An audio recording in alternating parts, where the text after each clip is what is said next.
Bharatiya Janata party में सब कुछ ठीक नहीं चल रहा है। कहीं पे ये अपने वरिष्ठ मंत्रियों को नोटिस भेजते हैं तो कहीं पे इनके अध्यक्ष के खिलाफ एफआईआर दर्ज होती है। आज पूरे हिंदुस्तान को डर के साए के नीचे जीने पे मजबूर कर रहे हैं। लोकतंत्र की सरकार जिस तरीके से चलनी चाहिए उस पे तानाशाही की बदबू आती है। देखिए, अगर यमुनानगर से लेके गंदा नाला चले और इंद्री में बिना साफ के यमुना में मिला दिया जाए, पानीपत का सारा इंडस्ट्रियल वेस्ट बिना साफ के यमुना में डाल दिया जाए, सोनीपत के सारे इंडस्ट्रियल वेस्ट को दहीसरा में जाके यमुना में डाल दिया जाए, अगर इसको धर्म मानते तो ये धर्म इनको मुबारक।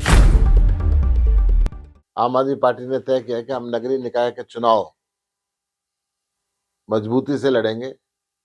सभी चुनाव पार्टी के चुनाव चिन्ह पर लड़ेंगे और पूरी ताकत के साथ भारतीय जनता पार्टी का जो फैला हुआ भ्रष्टाचार है, जो कूड़े के ढेर है, जो जगह जगह पानी का भराव है, जो पेड़ों का रख रखाव नहीं हो रहा, शहरों का बुरा हाल कर दिया है,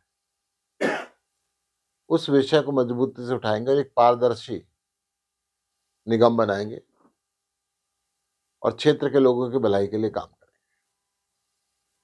आज भारतीय जनता पार्टी में सब कुछ ठीक नहीं चल रहा है। कहीं पे ये अपने वरिष्ठ मंत्रियों को नोटिस भेजते हैं तो कहीं पे इनके अध्यक्ष के खिलाफ एफआईआर दर्ज होती है। ये जो स्थिति है, आज पूरे हिंदुस्तान को डर के साए के नीचे जीने पे मजबूर कर रहे हैं। लोकतंत्र की सरकार जिस तरीके से चलनी चाहिए उस पे तानाशाही की बदबू आती है। 100 दिन इस सरकार को बीत गए। इस सरकार ने वायदा किया था कि गांव में से कॉलेज जाने वाले सारे बच्चों को स्कूटर देंगे। किसी एक गांव में स्कूटर नहीं आया। इन्होंने कहा था कि 500 रुपए में गैस का सिलेंडर देंगे, कहीं नहीं दिया। इन्होंने कहा था कि 5 लाख रोजगार देंगे हरियाणा में, अब इसकी शुरुआत नहीं हुई। ये अपने वायदे पूरे नहीं करते, केवल चुनाव के लिए झूठे वायदे करते हैं। दिल्ली के अंदर अभी चुनाव हुआ, दिल्ली के लोगों ने से बीजेपी ने वायदा किया कि जो अरविंद केजरीवाल सुविधाएं देता था, 24 घंटे बिजली और पानी मुफ्त, बस यात्रा बहनों को मुफ्त, बढ़िया से बढ़िया स्कूलों की शिक्षा मुफ्त, बढ़िया से बढ़िया हॉस्पिटल की चिकित्सा मुफ्त। मैं कहना चाहूंगा कि आप जब दिल्ली में वायदा कर सकते हो, हरियाणा के दिल्ली के 3 तरफ है, हरियाणा के अंदर भी आप वो सुविधाएं दें ताकि हरियाणा के लोगों ने जो आपके ऊपर विश्वास व्यक्त किया है उनको भी लगे कि इस सरकार ने हमारे लिए कुछ काम किया है। दिल्ली में जिस तरह से नतीजे सामने आए, किस तरीके देखते हैं उसको आप?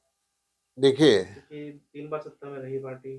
3 बार सरकार बनी, चौथी बार जनता ने हमें सशक्त विपक्ष का रोल दिया है, हम उस रोल को निभाएंगे। बड़े नेता को हार का सामना करना पड़ा, केजरीवाल भी कुछ शामिल है इसमें। मैं कह सकता हूँ कि जो भी जनादेश है उसको हम सिर माथे पे लेते हैं। ये बात अलग है कि हमारे खिलाफ पुलिस बल का प्रयोग किया गया, धन बल का प्रयोग किया गया, सरकारी तंत्र का प्रयोग किया गया, जूते बांटे गए, पैसे बांटे गए, रात को लोगों को पैसे देके शाही लगा के वोट डालने से वंचित किया गया, चुनाव आयोग से उतारा। हर तरीके का दुराचार इस इलेक्शन के दौरान हुआ, परंतु फिर भी हम ये कहेंगे जनादेश है और जनता ने जो ड्यूटी दी उसको हम निभाएंगे। लेकिन हरियाणा के नेता तो यमुना का जो पानी है उसको बता रहे हैं कि जिस तरह से बयानबाजी की थी केजरीवाल ने, उसका नतीजा है ये धर्म अधर्म की लड़ाई रही है। देखिए, अगर यमुनानगर से लेके गंदा नाला चले और इंद्री में बिना साफ के यमुना में मिला दिया जाए, पानीपत का सारा इंडस्ट्रियल वेस्ट बिना साफ के यमुना में डाल दिया जाए, सोनीपत के सारे इंडस्ट्रियल वेस्ट को दहीसरा में जाके यमुना में डाल दिया जाए, अगर इसको धर्म मानते तो ये धर्म इनको मुबारक। जमुना और गंगा ये देश की लाइफलाइन है। पंजाब में भी कांग्रेस जो है बड़ा एफआईआर खेला करने जा रही केजरीवाल है। के खिलाफ इस बयान को लेके नेताओं ने कराई है बीजेपी। एफआईआर तो ये दर्ज कराते ही रहेंगे। इन्होंने हमारा ऐसा कौन सा नेता है जिसके खिलाफ एफआईआर दर्ज नहीं कराई, जिनको जेल नहीं भेजा, परंतु सब सुप्रीम कोर्ट से क्लीन चिट लेके वापस आए। जिस तरह से एक बार फिर निकाय चुनाव है, क्या साथ में लड़ेगी पार्टी कांग्रेस की या अलग से लड़ेगी? आम आदमी पार्टी अपने दम पे लड़ेगी। ये निकाय चुनाव है, निकाय चुनाव में लोग उन्हीं को चुनते हैं जो सेवा करते हैं। निकाय चुनाव में लोग उन्हीं को चुनते हैं जो भ्रष्टाचार फ्री होते हैं। निकाय चुनाव में लोग उन्हीं को चुनते हैं जो लोगों के दिन सुबह शाम काम आते हैं। और आम आदमी पार्टी का एक कार्यकर्ता जनता की सेवा में जुटा हुआ है। तो क्या पार्षदी का चुनाव उस पर लड़ा जाएगा? क्या चेयरमैन का, पार्षद का, सारे हमसे जुड़े रहने के लिए हमारे YouTube चैनल को सब्सक्राइब करें और नई वीडियो की नोटिफिकेशन के लिए बेल आइकॉन को दबाएं। अगर आप ये वीडियो Facebook पर देख रहे हैं तो लाइक जरूर करें और ज्यादा से ज्यादा शेयर करें। धन्यवाद।